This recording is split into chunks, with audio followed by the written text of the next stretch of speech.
सबसे पहले आज की बड़ी खबर यह है कि प्रधानमंत्री मोदी का छत्तीसगढ़ दौरा है और सुबह 10 बजे अंबिकापुर में जनसभा को संबोधित करेंगे पीएम मोदी। पीजी कॉलेज के ग्राउंड में पीएम मोदी की जनसभा होगी। पीएम मोदी का छत्तीसगढ़ दौरा है, अंबिकापुर में जनसभा करेंगे पीएम मोदी। अंबिकापुर में जनसभा करने वाले हैं, छत्तीसगढ़ में आज रहने वाले हैं। पीजी कॉलेज के ग्राउंड में पीएम मोदी की जनसभा होगी। प्रधानमंत्री मोदी का छत्तीसगढ़ दौरा है।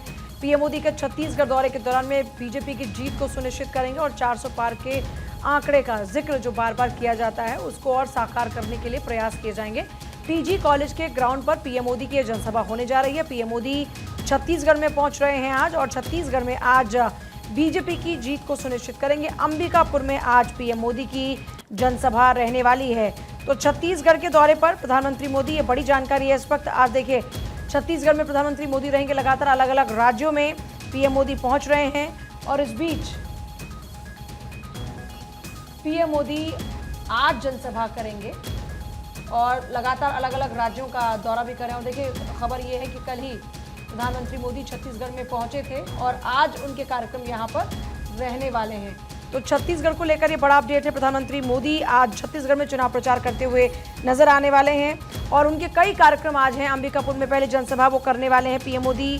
इससे पहले छत्तीसगढ़ में ही बरसे भी थे और उन्होंने तब वहां पर तुष्टीकरण की राजनीति को लेकर कांग्रेस को घेरा था। कल भी छत्तीसगढ़ में प्रचार किया और आज भी पीएम मोदी छत्तीसगढ़ के दौरे पर हैं और आज भी फिर से कांग्रेस पर बरसते हुए नजर आएंगे और अपनी सरकार की जो उपलब्धियां हैं वो गिनाते हुए नजर आने वाले हैं।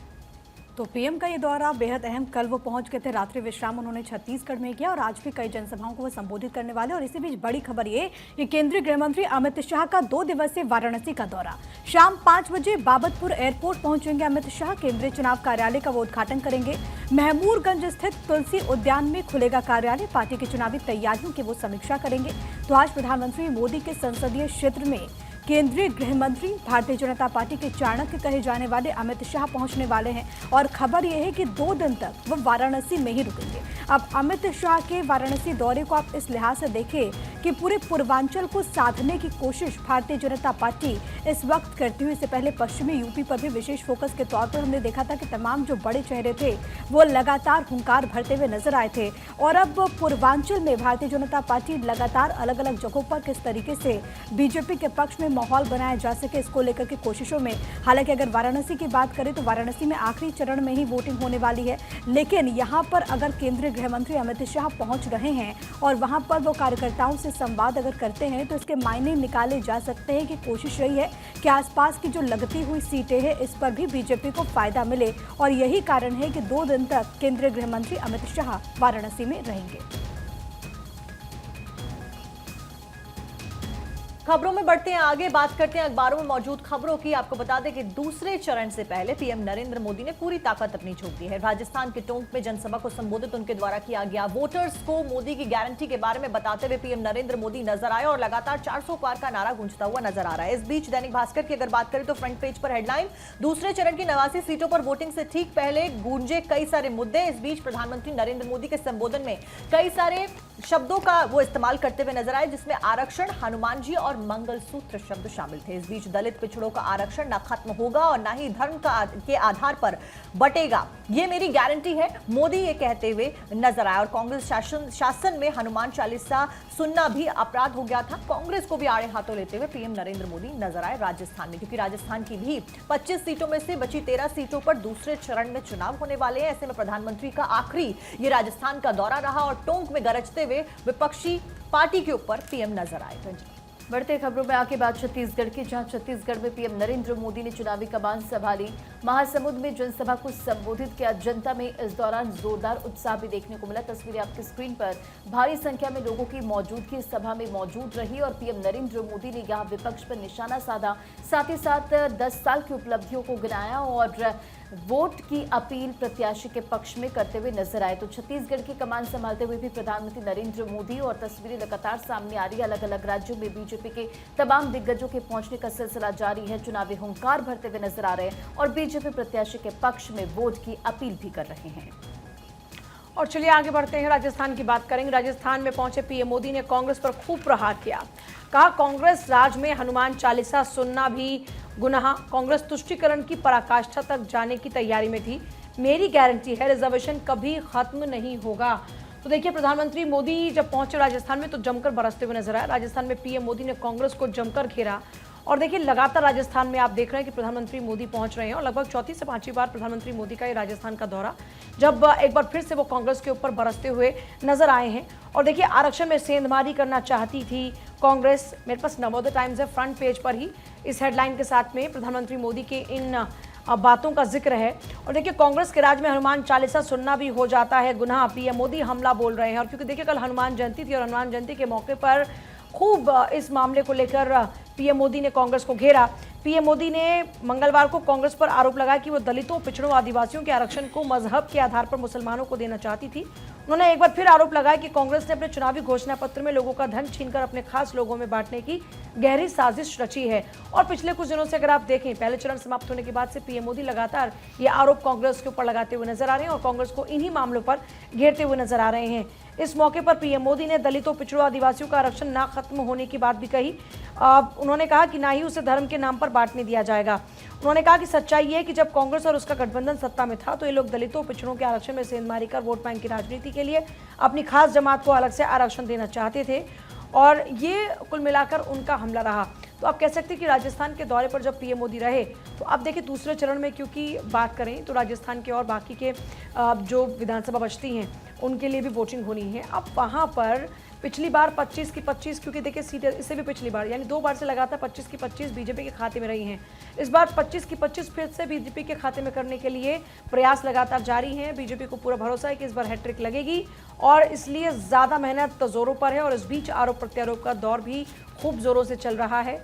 चाहे सीएम योगी वहाँ पर जाएँ, चाहे पीएम मोदी वहाँ पर जाएँ, लगातार कांग्रेस को आड़े हाथ लेते हुए नजर आते हैं। तो राजस्थान के दौरे पर पीएम रहे। टोंक के उनियारा में उन्होंने जनसभा को संबोधित किया और ये कहा कि हर तरफ मोदी सरकार की गूंज है। सुरक्षित राष्ट्र और सरकार बेहद जरूरी है, ये प्रधानमंत्री नरेंद्र मोदी ने कहा, क्योंकि वो टोंक सवाई माधोपुर पहुंचे थे और इसमें आप देखेंगे 2014 और 2019 में ये जो सीट है वो सुखबीर सिंह जौनपुरिया को हासिल हुई थी, यानी कि भारतीय जनता पार्टी ने कमल खिलाया था। एक बार फिर से वो हैट्रिक लगाने की तैयारी में है और इसी को लेकर के प्रधानमंत्री नरेंद्र मोदी यहाँ पर पहुंचते हैं। टोंक इस लिहाज से बहुत ज़्यादा महत्वपूर्ण है क्योंकि आप देखेंगे सचिन पायलट के गढ़ के तौर पर टोंक को देखा जाता है। जब पीएम इस दौरान मौजूद रहे तो उन्होंने कई बड़ी बातों का जिक्र किया, विपक्ष को उन्होंने घेरा और तमाम अखबारों ने इस खबर का जिक्र किया है। और यहाँ पर प्रधानमंत्री नरेंद्र मोदी जब पहुँचते हैं तो वो कहते हैं कि आरक्षण न तो खत्म होगा, न ही धर्म के आधार पर बटेगा। इसके अलावा कांग्रेस पर और खासतौर पर इंडी गठबंधन पर प्रधानमंत्री नरेंद्र मोदी ने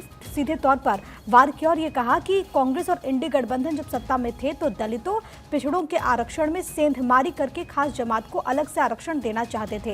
ये तमाम बड़ी बातों का जिक्र करते हुए प्रधानमंत्री नरेंद्र मोदी नजर आए। उन्होंने ये भी कहा कि हनुमान चालीसा सुनने पर दुकानदार को पीटा गया। आपको याद होगा कि कर्नाटक में ऐसा मामला सामने आया था और इसको लेकर के सियासत भी खूब हुई थी। जब प्रधानमंत्री यहाँ पर मौजूद रहे थे तो करप्शन को लेकर के, परिवारवाद को लेकर के भी विपक्ष पर हमला बोलते हुए नजर आते हैं। साक्षी। और इस बीच राजस्थान के टोंक पर प्रधानमंत्री नरेंद्र मोदी कांग्रेस पर बरसते हुए नजर आए। लगातार हम आपको बता रहे हैं, पीएम मोदी की हुंकार और विपक्ष पर प्रहार रहा। कहा कि कांग्रेस होती तो देश में महंगाई से हाहाकार मचा होता, कांग्रेस होती तो भ्रष्टाचार के नए मौके तलाशती रहती। और अपनी उपलब्धियों के बारे में जिक्र करते हुए भी पीएम नरेंद्र मोदी नजर आए। दलित, पिछड़ों का आरक्षण न खत्म होगा और न ही धर्म के आधार पर बटेगा, ये मेरी गारंटी है, ये बात पीएम के द्वारा कही गई। और इस बीच आपको बता दें कि प्रधानमंत्री नरेंद्र मोदी ने मंगलवार को कांग्रेस पर आरक्षण के जरिए हमला बोला। उन्होंने राजस्थान के जयपुर और टोंक में कहा कि कांग्रेस दलित, पिछड़ों का आरक्षण कम करके मुस्लिमों को देना चाहती है और इसीलिए मोदी ये गारंटी देते हैं कि दलित, पिछड़ों का आरक्षण न कभी खत्म होगा और न ही धर्म के नाम पर कभी बटेगा। और कांग्रेस के ऊपर, उनके शासन के ऊपर, यूपीए के शासन के ऊपर लगातार पीएम नरेंद्र मोदी प्रहार करते हुए नजर आए। तो देखिए, बीजेपी के तमाम दिग्गज अलग अलग राज्यों में पहुंच रहे, चुनावी हुंकार भर रहे। पश्चिम बंगाल की बात करते हैं, जहां पश्चिम बंगाल के बाद महाराष्ट्र में अमित शाह का चुनावी अभियान रहा।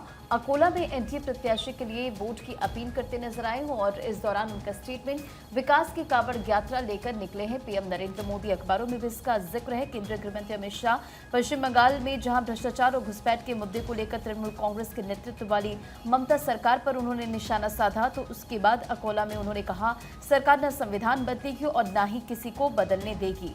रायगंज के करनदीघी में रैली हुई और अमित शाह ने इस दौरान जमकर विपक्ष पर निशाना साधा। साथ ही साथ आप आपको बताते चले कि अमित शाह ने तमाम बड़ी बातों का जिक्र भी किया। यहाँ पर उन्होंने कहा कि कांग्रेस नेताओं की सत्ता में आने पर सीए को रद्द करने के संबंधित टिप्पणी पर केंद्रीय गृह मंत्री अमित शाह ने कहा, ना तो कांग्रेस और ना ही ममता बनर्जी सीए को छूने की हिम्मत कर सकती है। तो देखिए, बंगाल में तमाम बड़ी बातों का जिक्र करते हुए यहाँ पर नजर आए अमित शाह, और मोदी सरकार न संविधान बदलेगी ना किसी को बदलने देगी, अमित शाह का ये स्टेटमेंट। और चलिए आगे बढ़ते हैं। दक्षिण का द्वार खोलने में जुटी है बीजेपी। पुराने गढ़ कर्नाटक पर बीजेपी का फोकस। साउथ बेंगलुरु में अमित शाह ने तेजस्वी सूर्या के लिए रोड शो किया। तो आप लगातार देख रहे हैं कि कर्नाटक में विधानसभा चुनाव में मिली हार के बाद बीजेपी ने वहां पर मेहनत तभी से शुरू की और मंथन भी शुरू किया था कि आखिरकार क्या रीजन है कि कर्नाटक बीजेपी के हाथ से निकल गया। अब जब बारी लोकसभा चुनाव की है तो लोकसभा चुनाव में अपनी जो पिछली बार की परफॉर्मेंस थी उससे ज्यादा बेहतर परफॉर्म करने की कोशिशें लगातार जारी हैं। और इस बीच यही माना जा रहा है कि दक्षिण के द्वार के लिहाज से कर्नाटक बहुत ही खास है और यही वजह है कि बीजेपी अपने गढ़ में फिर से लगातार प्रयास करती हुई नजर आई। अमित शाह ने तेजस्वी सूर्या के लिए रोड शो किया। पुराने गढ़ कर्नाटक पर बीजेपी का पूरा फोकस है और जिस दौरान में कर्नाटक में गृहमंत्री अमित शाह का रोड शो रहा, वहां पर आपने तस्वीरों को देखा कि लोगों का जो हुजूम था वो उमड़ पड़ा था और ये भीड़ देखकर अमित शाह रोड शो में काफी गदगद नजर आ रहे हैं। ये तस्वीरें पुराने गढ़ कर्नाटक की हैं। कर्नाटक में जो पुराना गढ़ बीजेपी का रहा वहां पर पीएम मोदी देखिए जाहिर तौर पर आने वाले दिनों में हो सकता है कि पहुंचे, लेकिन फिलहाल गृहमंत्री अमित शाह ने वह मोर्चा संभाला हुआ है और पुराने गढ़ कर्नाटक पर बीजेपी का पूरा फोकस है और यही वजह है कि अमित शाह खुद यहाँ पर रोड शो के लिए पहुंचे और दक्षिण के द्वार खोलने में जुटे हुए नजर आए। चलिए आगे बढ़ेंगे। अमित शाह से जुड़ी एक और खबर है। बंगाल के पश्चिमी मालदा में गृहमंत्री अमित शाह ने एक मेगा रोड शो किया। सड़क पर उमड़ा जन सैलाब। लोगों ने गृहमंत्री पर फूल बरसाकर स्वागत किया। आपको बताते चले कि दूसरे चरण में पश्चिम बंगाल की 3 लोकसभा सीट जिस पर वोटिंग होने वाली है और इसी को लेकर के केंद्रीय गृह मंत्री अमित शाह यहां पर पहुंचते हैं। रोड शो करते हुए वो यहां पर नजर आते हैं। आप देखेंगे पश्चिम बंगाल के ये मालदा की तस्वीरें हैं जहां पर जब रोड शो उन्होंने किया समर्थकों का भारी हुजूम आपको नजर आएगा और यही तस्वीरों को देख करके भारतीय जनता पार्टी इस वक्त गदगद नजर आती है और इसका कहना है क्योंकि 400 पार का लक्ष्य दिया गया है और इसको लेकर के बीजेपी अलग अलग जगहों पर लगातार फोकस करती हुई और यहाँ पर अमित शाह ने तमाम बड़ी बातों का जिक्र किया। उन्होंने कहा कि ममता घुसपैठियों की हितैषी सीए को छूने की नहीं कर पाएंगी हिम्मत, ये अमित शाह ने कहा। और ये भी उन्होंने कहा कि तृणमूल की कट मनी व्यवस्था खत्म करेगी भारतीय जनता पार्टी। यहाँ पर उन्होंने एक सभा को संबोधित किया और तमाम बड़ी बातों का जिक्र करते हुए और साथ ही साथ तृणमूल कांग्रेस पर हमलावर भी नजर आए केंद्रीय गृह मंत्री अमित शाह। और इस बीच पश्चिम बंगाल के रायगंज में गृहमंत्री अमित शाह की हुंकार रही। शाह की हुंकार, ममता सरकार पर प्रहार। कहा कि ममता बनर्जी घुसपैठ करा रही हैं और सिर्फ पीएम मोदी ही घुसपैठ को रोक सकते हैं। तो यहाँ पर जहां पर प्रधानमंत्री नरेंद्र मोदी राजस्थान में गरजते हुए नजर आए, वहीं बीजेपी के चाणक्य कहे जाने वाले गृहमंत्री अमित शाह पश्चिम बंगाल के दौरे पर रहे। पश्चिम बंगाल में उनके द्वारा हुंकार भरी गई और ममता सरकार और उनके शासन के ऊपर यहाँ पर सवाल किए गए और उठाए गए और जनता को कहा कि मोदी की गारंटी ही आपको यहाँ पर आगे बढ़ाती हुई नजर आएगी। देखिए, लोकसभा चुनाव के दूसरे चरण के लिए प्रचार प्रसार तेज है। उत्तर प्रदेश के अमरोहा में सीएम योगी आदित्यनाथ ने जनसभा किया। कांग्रेस ने देश के साथ गद्दारी की, ये योगी आदित्यनाथ का स्टेटमेंट है और बीजेपी देश को विकास की ओर ले गई। तो तमाम बड़ी बातों का जिक्र और अमरोहा में योगी आदित्यनाथ के निशाने पर इंडी गठबंधन रहा। कहा कि गठबंधन झूठा घोषणा पत्र लेकर चुनाव के मैदान में उतरा है। उन्होंने दावा किया कि देश की जनता जनार्दन ने भाजपा को अपना आशीर्वाद दे दिया है। भाजपा पूरे बहुमत से सत्ता में वापस आ रही है। अमरोहा के हसनपुर में जनसभा में योगी ने कहा कि पीएम नरेंद्र मोदी के नेतृत्व में सरकार ने अनुच्छेद 370 को हटाकर आतंकवाद को नेस्तनाबूद कर दिया। तो तमाम बड़ी बातों का जिक्र यहाँ पर करते हुए नजर आए सीएम योगी आदित्यनाथ। चलिए आगे बढ़ रहे हैं और सीएम लगातार आप देख रहे हैं कि ताकत झोंकते हुए नजर आ रहे हैं। अमरोहा का जिक्र भी हुआ। अमरोहा बागपत में उन्होंने जनसभा की। मेरठ में रोड शो किया। कार्यकर्ताओं में जोश भरा, जनता से आशीर्वाद दिया। उत्तर प्रदेश की 80 लोकसभा सीटों पर लगातार बीजेपी ने ताकत झोंकी है और उत्तर प्रदेश के मुख्यमंत्री योगी आदित्यनाथ का कॉन्फिडेंस भी हाई है। पिछली बार के विधानसभा चुनाव में मिली जीत के बाद में योगी आदित्यनाथ के हाथ में इस बार फिर से यूपी की 80 की 80 सीटें जिताने की भी बागडोर है। ऐसे में उत्तर प्रदेश के मुख्यमंत्री पहले चरण के खत्म होने के बाद में अब बाकी 6 चरणों के लिए प्रयास करते हुए नजर आ रहे हैं। इस बीच मेरठ में रोड शो कर कार्यकर्ताओं की उन्होंने हौसला अफजाई भी की और उनमें जोश भरने की कोशिश भी की। उत्तर प्रदेश के मुख्यमंत्री योगी आदित्यनाथ बागपत में रहे, अमरोहा में रहे। बागपत में भी आपने देखा तस्वीरें कल लगातार भारत 24 पर कि किस तरीके से बागपत में पूरा जोर लगाया जा रहा है, क्योंकि पिछली बार देखिए पश्चिमी उत्तर प्रदेश की जो सीटें बीजेपी के हाथ से निकल गई थी, उन सीटों पर इस बार पूरा फोकस है। और बड़ी बात यह है कि पिछली बार महागठबंधन यूपी में था जिसमें आरएलडी, बसपा और सपा थी, लेकिन आरएलडी इस बार एनडीए का हिस्सा है। तो ऐसे में जो पिछली बार सीटें जिनका नुकसान हुआ था, आरएलडी का के साथ में आने से बीजेपी को ये पूरी उम्मीद है कि पश्चिमी उत्तर प्रदेश में सभी सीटें बीजेपी के खाते में होंगी। योगी आदित्यनाथ की यूपी में आज ताबड़तोड़ सभाएं होने वाली है। बागपत में उन्होंने जैसा कि पूजा इस बात का जिक्र करती कि कल भी उन्होंने हुंकार भरी और ऐसे में बागपत भी वो बीते रोज पहुंचे। लोगों को उन्होंने बताया सच्चा हनुमान भक्त। तो देखिए बागपत क्योंकि जाटलैंड कहा जाता है और उन तमाम पश्चिमी यूपी में जो बाकी की सीटें हैं जिन पर दूसरे चरण में 8 सीटों के साथ ही साथ वोटिंग होने वाली है, तो इसको लेकर के योगी आदित्यनाथ जब पहुंचते हैं बागपत में उन्होंने लोगों को संबोधित किया, तमाम बातों का उन्होंने जिक्र किया, लोगों को उन्होंने सच्चा हनुमान भक्त बताया क्योंकि कल हनुमान जयंती का पावन मौका था। तो ऐसे में मुख्यमंत्री योगी आदित्यनाथ जब यहाँ पर पहुंचते हैं तो राम मंदिर का भी उन्होंने जिक्र किया, लोगों को सच्चा हनुमान भक्त कहते हुए भी वो नजर आए। इस बार कोशिश है कि तमाम जगहों पर भारतीय जनता पार्टी अपने विजय रिकॉर्ड को बरकरार रख सके और जिन जगहों पर बीजेपी को वैसी सफलता नहीं मिली थी उस जगह पर सफलता हासिल कर सके। और इसको लेकर के तमाम जो दिग्गज हैं उनकी हुंकार आप लगातार देख रहे हैं चुनावी दंगल में। और इसी कड़ी में पश्चिमी यूपी के दौरे पर बीते रोज रहे योगी आदित्यनाथ और इस दौरान उन्होंने कई बड़ी बातों का जिक्र किया। विपक्ष पर भी इस दौरान वो हमलावर नजर आए।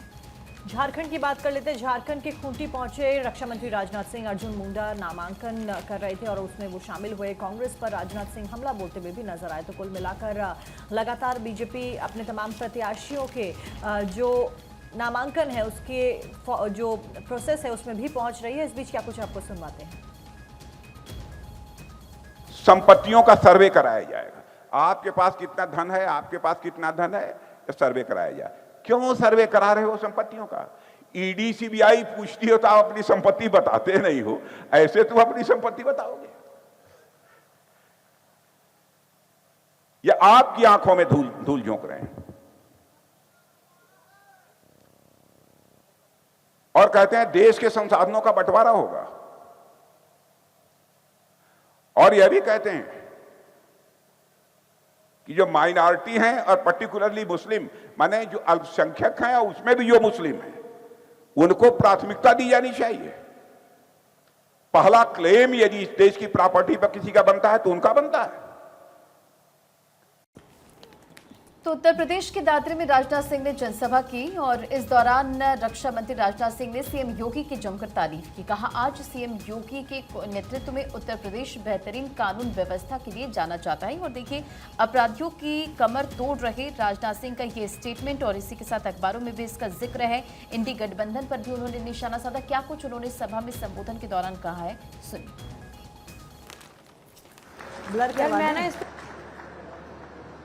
आज उत्तर प्रदेश का भी जहां तक प्रश्न है, मैं कह सकता हूं मुख्यमंत्री योगी जी के नेतृत्व में हमारा यह उत्तर प्रदेश आपराधिक घटनाओं के रिकॉर्ड के लिए नहीं जाना है, बल्कि बड़ी मात्रा में भारत के कोने कोने से दुनिया के दूसरे देशों से जो यहां पर निवेश हो रहा है, इन्वेस्टमेंट हो रहा है, चमचमाती हुई जो एक्सप्रेस वे की यहां पर सड़कें, बेहतरीन जो कानून व्यवस्था है, इसके लिए हमारा नोएडा जाना जाता है। यही बगल में जेवर एयरपोर्ट है। बहनों भाइयों, जब मैं उत्तर प्रदेश का मुख्यमंत्री था मुझे अच्छी तरह याद है, जेवर एयरपोर्ट का प्रस्ताव लेकर भारत सरकार के पास सबसे पहले मैं गया था। बीच में दूसरी सरकारें आती रही, यहां पर उत्तर प्रदेश ने उसे ठंडे बस्ते में डाल दिया था।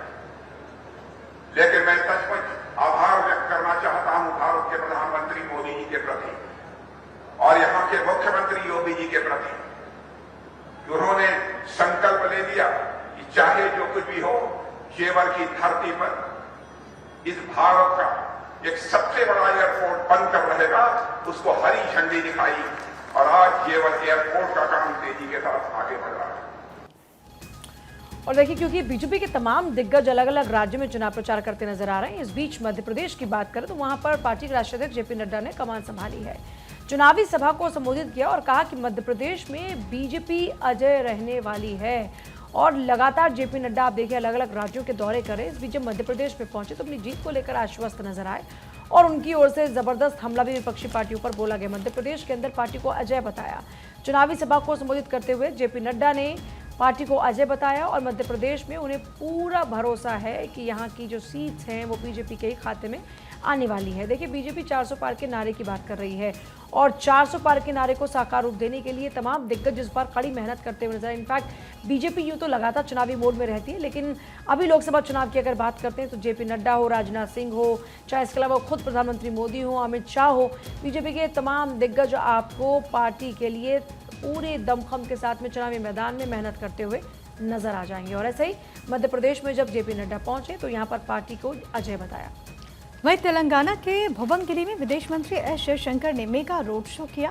बीजेपी उम्मीदवार के समर्थन में उन्होंने वोट की अपील की। इस दौरान तस्वीरों में आप देख सकते हैं सड़क पर लोगों की भारी भीड़ देखने को मिली और क्योंकि प्रचार प्रसार का दौर लगातार जारी है। दक्षिण भारत की अगर बात करें तो भारतीय जनता पार्टी का इस वक्त विशेष फोकस है। तेलंगाना में भुवनगिरी में विदेश मंत्री एस जयशंकर ने रोड शो किया। इस दौरान बीजेपी के तमाम कार्यकर्ताओं की मौजूदगी थी और इस भीड़ को देख करके भारतीय जनता पार्टी गदगद भी नजर आई। तेलंगाना का अगर चुनावी दंगल की अगर हम बात करें तो इस वक्त बेहद दिलचस्प है और भारतीय जनता पार्टी अलग अलग जगहों पर दक्षिण के तमाम राज्यों में जाकर के कैसे वहां पर पार्टी को मजबूत किया जा सके इस कोशिश में, और इसी कड़ी में ये विदेश मंत्री एस जयशंकर का रोड शो भी बीते रोज रहा।